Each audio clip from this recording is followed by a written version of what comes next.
نبی کریم علیہ السلام نے ایک دن صحابہ سے پوچھا بتاؤ بہترین عورت کون سی ہوتی ہے؟ کون ہوتی ہے؟ آکسفورڈ کی پڑھی ہوئی جی، پنجاب یونیورسٹی جس نے ایم فل کا مقالہ لکھا ہو، پی ایچ ڈی ہو جس نے پی ایچ ڈی کی ہو نمل یونیورسٹی سے، ایک کراچی یونیورسٹی کی ڈگری ہولڈر ہو کہ باہر سے ایم بی بی ایس کر کے آئی ہو، کون افضل ہوتی ہے؟ کہ یا جو اچھی گفتگو کرے، نماز پڑھے، عبادت کرے وہ افضل؟ کوئی تو ایسی وجہ ہوگی نا۔ صحابہ سے حضور نے سوال پوچھا تو صحابہ نے بھی مختلف جوابات دیے۔ کسی نے کہا حضور پنجگانہ نماز پڑھنے والی، اور میں بات تمہاری ٹھیک ہے پر تو میری مراد کو نہیں پہنچے۔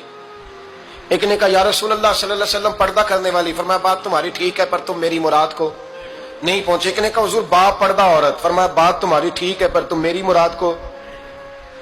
حضرت علی کہتے ہیں بیٹھا میں بھی تھا بیچ، لیکن میں بھی مراد کو سمجھ نہیں پا رہا تھا، حالانکہ شہر علم کے دروازے کا نام مولا علی ہے۔ فرماتے ہیں اس وقت اللہ کی حکمت تھی کہ جواب کوئی اور دے، تو حضرت علی کہتے ہیں قد بھی میرا چھوٹا تھا، بیٹھا بھی میں پیچھے تھا، تو تھوڑی گردن اور جھکا کے نا تو میں نکل گیا اور فاطمہ کے حجرے میں پہنچ گیا۔ تو میں نے کہا فاطمہ حضور نے ایک سوال پوچھا ہے تو صحابہ جواب دے رہے ہیں، پر حضور کہتے ہیں تم میری مراد کو نہیں پہنچے، ذرا جلدی سے جواب نہیں دیتی؟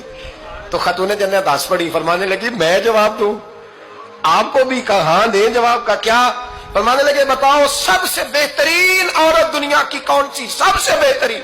تو جناب فاطمہ کہنے لگی سادہ سا جواب تھا، آپ لوگوں کو آیا کیوں نہیں؟ کہا چلو بتاؤ۔ جناب فاطمہ فرمانے لگی دنیا کی سب سے بہترین بیوی وہ ہے جس کو نہ کبھی غیر محرم نے دیکھا ہو، اور اگلے لفظوں پہ غور کرنا، نہ کبھی غیر محرم نے اسے دیکھا ہو اور نہ اس بیوی نے کبھی کو غیر محرم دیکھا ہو۔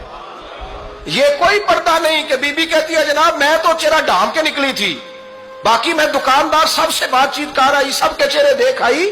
حضرت فاطمہ نے بتایا کہ تیری آنکھوں کا بھی پردہ ہے، اور وہ روایت وہاں الگ موجود ہے کہ حضور نے حضرت عائشہ صدیقہ ام سلمہ سے کہا کہ عبداللہ ابن مکتوم نابینا ہے تو پردہ کرو۔ تو یہ نابینا اس سے پہلے، سیرت نگاروں نے لکھا ہے کہ ایک دن یہ اس سے پہلے حضرت فاطمہ کے گھر چلے گئے حضور کے ساتھ، تو نبی کریم علیہ السلام نے جب ان کو لے کے حضور داخل ہوئے تو جناب فاطمہ نے آنکھیں جھکا لی، پردہ کر لیا۔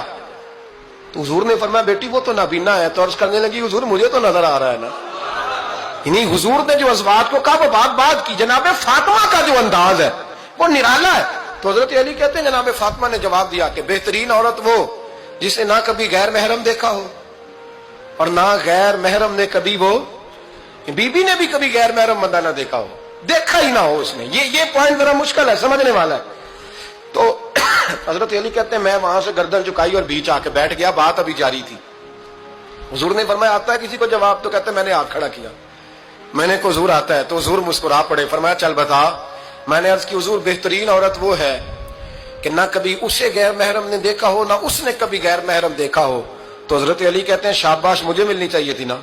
حضور مسکرا پڑے، کہنے لگے میں نے تو پہلے ہی کہا ہے فاطمہ تو بضعۃ منی، فاطمہ میرے جگر کا ٹکڑا ہے، میں نے تو بڑا پہلے کہہ دیا ہے۔ تو کہتے ہیں صحابہ میری طرف دیکھنے لگے کہ یہ تو تعریف فاطمہ کی ہونے لگ گئی ہے۔ تو میں نے کہا کیا کریں؟ اس محبوب کو بتایا ہے جس کے لیے اللہ نے کوئی پردہ رکھا ہی نہیں، سارے پردے کھول دیے۔